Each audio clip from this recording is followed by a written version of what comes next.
Number 5. Mars landing. Among his many criticisms, Nostradamus wrote a light on Mars failing. Now initially it seems like just a vague statement until you remember that a few years ago the Opportunity rover, which was traveling through Mars, broadcasted its last message from the surface of the red planet. Its last message read, "My battery is low and it's getting dark," which was the final transmission received from the Opportunity rover to NASA when the solar-powered robot was caught in a massive dust storm, described as one of the biggest dust storms observed on Mars, which engulfed the planet whole and turned the day into night, smothering the poor robot's battery, leading it to send that final, poignant transmission. Now, could this be the light on Mars failing that Nostradamus was referring to? It's hard to argue that it doesn't match up just a little bit eerily. I mean, come on, a light on Mars failing, and here you have a sad robot saying that its battery is dying out. Of course, this won't be the end of mankind's journey to the red planet. Succeeding the Opportunity rover is the Curiosity rover, which is currently roving around the rock right now as you watch this video. Elon Musk, billionaire and Twitter poster, has made no secret whatsoever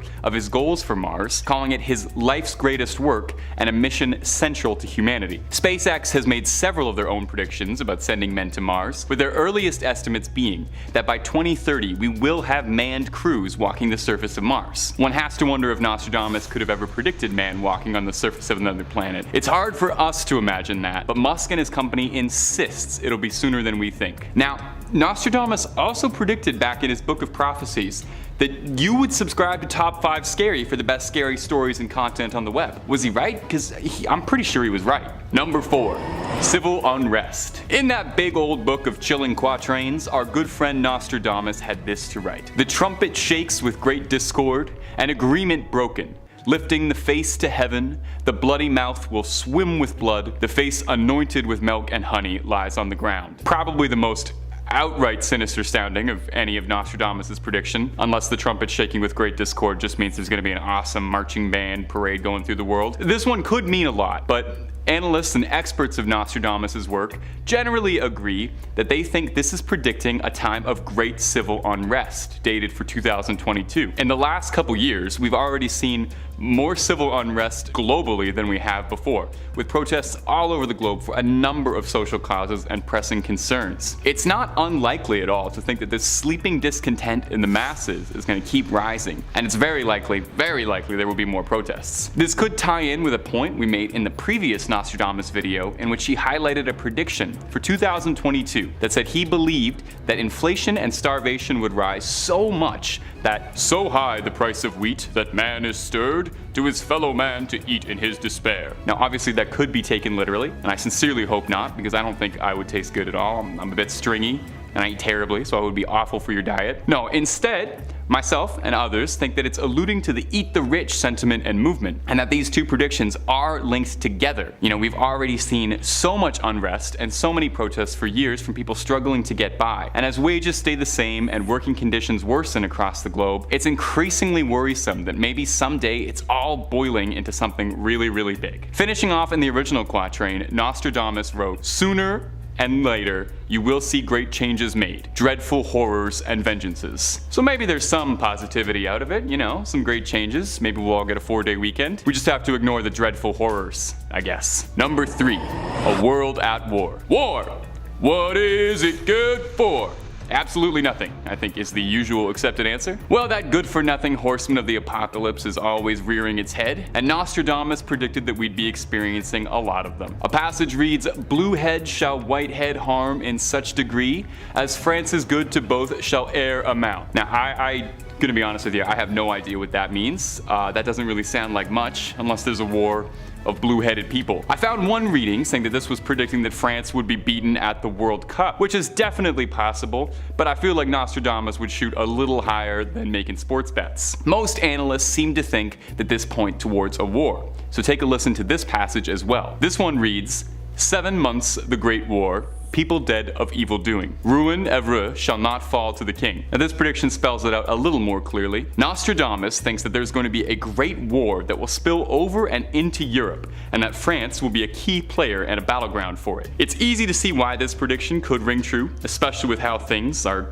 going the way they are right now. There's already enough tension brewing, and I think the threat of a world war is something that's kind of looming in the back of everyone's minds already when we watch the news. While there is always a war burning somewhere across this globe, this prediction specifically outlines that this could evolve into something much, much bigger. Into a great war, possibly, instead of one of those humble good ones. I'm joking, of course, there are no good ones. Possibly involving the entire planet in a global conflict. And while I'm sure a great war might make for a few good Hollywood action movies years after the fact, I think we should all work to avoid a third world war. Most trilogies usually have a really disappointing third one, Let's just hope for our sake that Nostradamus isn't accurate on this one. Number 2. An asteroid. A great fire will fall from the sky for 3 nights. The cause will appear both stupefying and marvelous. Shortly afterwards, there will be an earthquake. I doubt Nostradamus had ever seen fireworks, so the prediction of this being that we're all gonna have a great party with fireworks for 3 days and then we're gonna party so much it'll rumble the earth, I don't think that's super likely. No, fire from the sky and earthquakes are never a good thing. That's usually kind of the symptoms of like apocalyptic stuff alongside boiling seas and demon walking the earth, fire raining down. Now this line could refer to a couple things, possibly. It could be alluding to something man-made, like a strike of some kind. But translators and experts of Nostradamus' writings believe that this could be referring to an asteroid strike on the planet with devastating impact. Asteroids pass by the Earth every single day already, and the likelihood of one colliding with the planet and causing serious damage is a real possibility, and all of us going the way of the dinosaurs. Fortunately for us, NASA has been cooking up predictions of their own, and they assure us that there is no danger of any collisions on record for 2022, or for the next 100 years, for that matter, claims a recent study. The asteroid Apophis was said to be flying worryingly close to Earth's orbit, on track for a possible collision in 2029, and as well, a slight risk of collision in 2068. But thankfully, continued monitoring and updated scans have shown that everything should be all clear for the next 100 years. Nice to know that the seer can get wrong every once in a while, Keeps them humble. Of course, there is always the possibility, like I mentioned, that great fire falling from the sky could be referring to something a little darker than an asteroid. Like I said, maybe something man-made or something a bit more cosmic, like say a celestial fire of some kind. Speaking of celestial fires, actually funny, that's so funny, I was just talking about celestial fires earlier.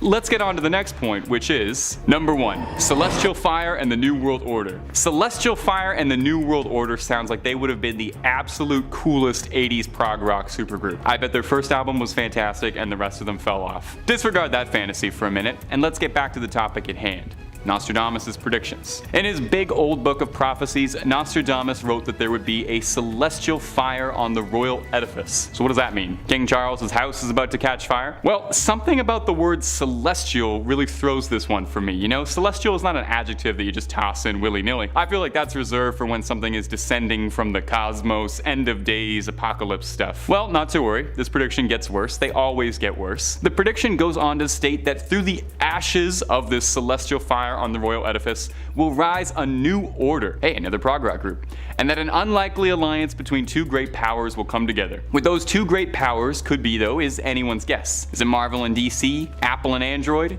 Coke and Pepsi? Whoever it may be, it's said that things will never be the same and the alliance's effect will not be good for us. Now, Nostradamus wrote many predictions on the royal family, and some even claim that he accurately predicted Queen Elizabeth's passing. He had this to add on about King Charles specifically. Because they disapproved of his divorce, a man who they later considered unworthy, the people will force out the king of the islands. A man will replace who never expected to be king. Could this be referring to King Charles being replaced in favor of a new king? Could this be related to this new world order Nostradamus is predicting, with someone no one ever expected to be king, and that unlikely alliance getting formed? We're not sure yet, but as time goes on, more and more of Nostradamus' predictions keep turning out to be true, so we'll find out soon enough, I'm sure, and you'll find out here. Number 5, the Queen and the Royal Family. A golden thread running through the generations.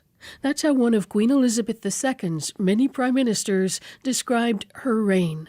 the longest in British history. One of the most concerningly accurate predictions our boy Michelle predicted was that in 2022, Queen Elizabeth would pass and her son would take her place, but abdicate his position. In his original writings in 1555, Nostradamus wrote, "At the end of the war, the great powers change. Near the shore, 3 beautiful children are born, ruin to the people when they are of age, to change the country's kingdom and see it grow no more. The children are Queen Elizabeth II and Prince Philip's grandchildren, Prince William, Henry, and Princess Beatrice." The conflict could refer to the 1982 Malvinas War between the UK. Princess Diana gave birth to William 7 days after the war ended. Could Nostradamus be claiming that the end of Queen Elizabeth could be the end of the monarchy? Well, another writing of his adds to that. Check this out. Because they disapproved of his divorce, a man who later they considered unworthy, the people will force out the king of the islands, and a man will replace him who never expected to be king. Now, if you're like me and you struggle a bit to decipher centuries-old riddles, there are experts like Mario Reading, a British author, to do it for us. Reading explains the thinking, writing that after the Queen's death, Prince Charles will be crowned and become king of the islands. That part's already happened. However, a certain proportion of the British population, following his divorce from Diana, still persists that the pressure on him is so great and his age so much against him that Charles will agree to abdicate in favor of his elder son, Prince William. So it sounds like before he was even born, Nostradamus could sense that no one wanted King Charles. That obvious, huh? And hey, here's a prediction from me. By the end of this video, you'll subscribe to Top 5 Scary for scary videos every day and the best hosts in the game. I got a strong feeling I'm right. Here's an ominous one for you. Humans, it says, are without doubt responsible for global warming and will pay an ever-increasing price. That includes more of what we've already seen this year: parched fields, forests on fire, and deadly heat. Like the sun, the head shall sear the shining sea. The Black Sea's living fish shall all boil. When Rhodes and Genoa half-starved shall be, the local folk to cut them up shall toil. Well, thankfully, we're not quite at the point of literal boiling fish in the sea, but that's not to say we're not rapidly approaching that reality. It's easy to interpret, like the sun, the head shall sear the shining sea, as a warning for the increasing rise in temperatures we've seen across the globe this year. 2022 has already been a record-breaking year for climate change, and not in a way that's particularly good for anybody. July of 2022 was one of the hottest months globally, among the top 10 hottest in global history. But it's fine, I'm sure. We just need to walk to work a little bit more, use paper straws, and we'll really get a handle on this thing. The death of coral reefs, eradication of natural habitats, and the worrisome decline in fish populations worldwide could all point to Nostradamus being right about this one, predicting boiling fish and the common folk starving. Not trying to scare you too much, but some experts predict that if we keep going at the rate we're at, the world's oceans could be totally empty of all fish by 2048. For my own sake, I sincerely hope Nostradamus is wrong about us in this one, because if I'm ever at a pub and I can't get a clam chowder or fish and chips, I just don't know that any of this will be worth it anymore. Number 3. Man, did this guy only ever predict depressing stuff? Could he not have just predicted just once that maybe it would be beautiful weather year round, the Leafs would have a good season, and the McRib would come back? No, sadly it was mostly doom prophecies. Check this one out. No abbots, monks, no novices to learn. Honey shall cost far more than candle wax. So high the price of wheat that man is stirred, his fellow man to eat in despair. International political instability, the pandemic, and Brexit have all contributed pretty nefariously to inflation. And let me tell you, as a guy who struggles to balance his checkbook, it has been a nightmare finding cheap honey. I'm serious, go on Amazon right now. Google raw honey and candle wax. Of all the things for a sage to be completely accurate on, I wasn't expecting it to be the economics of honey and wax, but hey, it's real. This is a personal issue I'm gonna have to set aside for now. But one has to wonder too with the phrase, his fellow man to eat in despair. Did Nostradamus have some insight into the popularity of the Eat the Rich movement? Well, that's always been a popular thing to spray paint over a bank wall or write on a poster board to take to a protest. After the pandemic, that sentiment has been more pronounced than ever in recent years, with large swaths of the population rightfully being upset about wage and income disparity that exists. It's hard enough for the common man to make a living out there, let alone being able to afford good, reliable honey. And if you know a supplier for that, drop a link please. My DMs are always open to talk honey. Number 2. If you asked me 5 years ago to predict what the future of finances would look like, I don't think I ever would have guessed the rise of NFTs or cryptocurrency. I mean, I don't think anyone could have estimated that we'd ever have an economy based around trading pictures of bored apes wearing sailor hats. Well, except of course Nostradamus could have predicted it, because he predicts everything. Could the French seer have predicted cryptocurrency?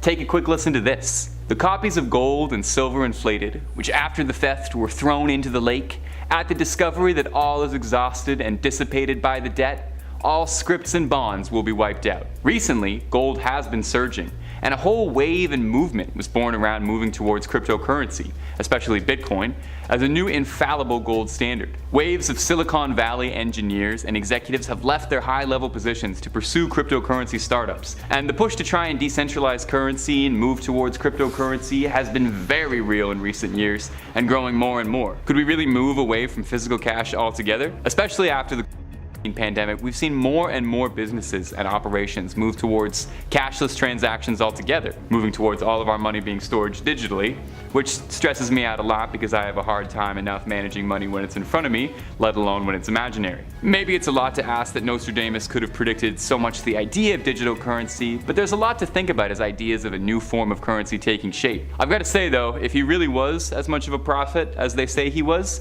he would have invested in Bitcoin early, started seeing those real profits. Number 1. Keeping on his predictions about the technology of the future. Could Nostradamus have predicted the rise of AI and the looming threat of a technological takeover? Honestly, more likely than you think. Feast your ear holes on this little stanza. The moon in the full of night over the high mountain. The new sage with a lone brain sees it. By his disciples invited to be immortal. Eyes to the south. Hands in bosoms, bodies in the fire. Now, this does sound a little bit like something a wizard in a cave might whisper you over a crystal ball before sending you on a journey, but bear with it. Some experts firmly believe that this could be an allusion to the rise of the digital era. The new sage with a lone brain sees it by his disciples invited to be immortal. I don't want to stroke his ego too much by referring to them as sages, but Mark Zuckerberg has made it incredibly clear that he believes the future of the world and humanity as a whole is going to be virtual in his quest to create the metaverse, creating a world where literally the body will be left behind. Bodies in the fire, invited to be immortal. Do you think we could get to an era where we start living like we're in the Matrix, uploading our consciousness to a digital realm? What was once pure fantasy is encroaching on our reality closer and closer with each passing day, and I honestly think it'll be sooner than we're expecting before we're all living in that digital world. Number 5 on this list is the Greek financial crisis.